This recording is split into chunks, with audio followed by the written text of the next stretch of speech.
রামপুর নামের একটি গ্রামে অঞ্চনা নামের এক মহিলা তার এক ছেলেকে নিয়ে বাস করত। ছেলেটির নাম ছিল অর্জুন। অর্জুনের বয়স যখন 2 বছর ছিল তখন অর্জুনের বাবা মারা যান। স্বামী মারা যাওয়ার পর অঞ্চনা একটি সবজির দোকান খুলে সেই দোকান চালাতে লাগলো। অর্জুন তার গ্রামের এক সরকারি স্কুলে পড়তো। তোমরা সবাই শান্ত হও, তোমাদের হেড স্যার এসে গেছেন, তোমাদের রেজাল্ট এখনই ঘোষণা করবেন। তোমরা সবাই ভালো ফলাফল করেছো, আশা করছি এর পরের বারও আরো ভালো ফলাফল করবে। আর তোমাদের ক্লাস থেকে এবার অর্জুন প্রথম হয়েছে, দ্বিতীয় হয়েছে রাজু, আর তৃতীয় হয়েছে প্রিয়া। শিক্ষকরা সবাইকে অভিনন্দন জানিয়ে ক্লাস থেকে চলে যায়। তখন রাজু সবাইকে বলে, বন্ধুরা, আমি সেকেন্ড হয়েছি, আমি আজকে অনেক খুশি। আজ আমি সবাইকে বিরিয়ানির পার্টি দেব, তোমরা সবাই চলো আমার সাথে। আহা, কি মজা কি মজা, আজ তো বিরিয়ানি খাবো। এই অর্জুন, তুই কোথায় যাচ্ছিস? আমি তো তোদের সাথে বিরিয়ানি খেতে যাচ্ছি। আমি বিরিয়ানি কোনোদিনও খাইনি, অনেক নাম শুনেছি কিন্তু খাইনি কোনোদিন। আজকে আমি জিনিসটা খেয়ে দেখবো কেমন স্বাদ। তোকে কে নিয়ে যাবে? তুই তো বিরিয়ানি জীবনেও চোখে দেখিসনি, আর দেখবেই বা কি করে বল? তোর তো বাবা নেই, আর তোর মা তো সামান্য একটি সবজির দোকান দিয়ে তোকে খাওয়াচ্ছেন। সত্যি আমার খুব হাসি পাচ্ছে তোর কথা শুনে। তুই বাড়ি গিয়ে পান্তা ভাত খা যা। হা হা হা। সবাই মিলে অর্জুনকে নিয়ে হাসাহাসি করলো। অর্জুন গরিব হলেও সে রেজাল্ট ভালো করা স্কুলের সব টিচাররা তাকে অনেক ভালোবাসতো। আর অর্জুনকে নিয়ে সবাই হাসাহাসি করায় সে কাঁদতে কাঁদতে বাড়ি চলে যায় এবং তার মাকে গিয়ে বলে, মা, তুমি কি কখনো বিরিয়ানি খেয়েছো? হে বাবা, খেয়েছি। তোর বাবা বেঁচে থাকতেই অনেকদিন আগেই খেয়েছিলাম, কিন্তু এই কথা কেন জিজ্ঞেস করছিস? মা, আমি বিরিয়ানি খাবো। রাজু আজকে আমার বন্ধুদের সবাইকে বিরিয়ানি খেতে নিয়ে গেছে। আমি গরিব বলে ও আমাকে নিয়ে যায়নি। মা, আজকে আমিও বিরিয়ানি খাবো। বিরিয়ানি খাবি, কিন্তু আমি এখন বিরিয়ানি কোথায় পাবো? আর বিরিয়ানি আনতে তো অনেক টাকা লাগে, আমার কাছে তো এত টাকা নেই বাবা। আর তুই তো সবই দেখছিস, আমরা রোজ পানি দিয়ে ভাত খাই। ওইসব আমি জানি না, আজকে আমাকে বিরিয়ানি এনে দিতেই হবে। অর্জুন অনেক রেগে যায়। সেজন্য তার মা তার জন্য বিরিয়ানি আনতে একটি দোকানে চলে যায়।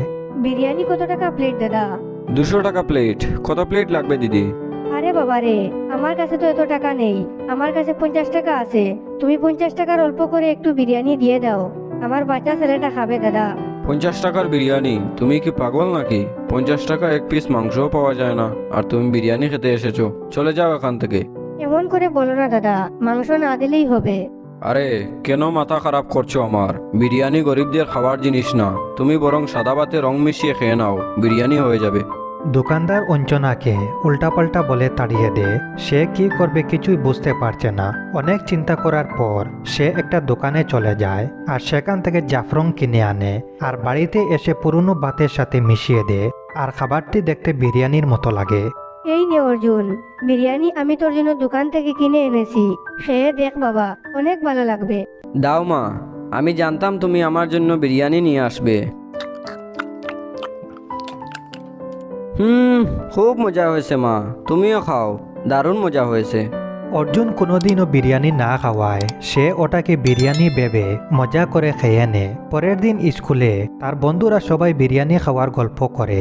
তখন অর্জুন তাদেরকে বলে, আমার মাও কালকে আমাকে বিরিয়ানি এনে দিয়েছিলেন, আমিও খেয়েছিলাম, খুব স্বাদ ছিল। এটাই শুনতে বাকি ছিল আমাদের।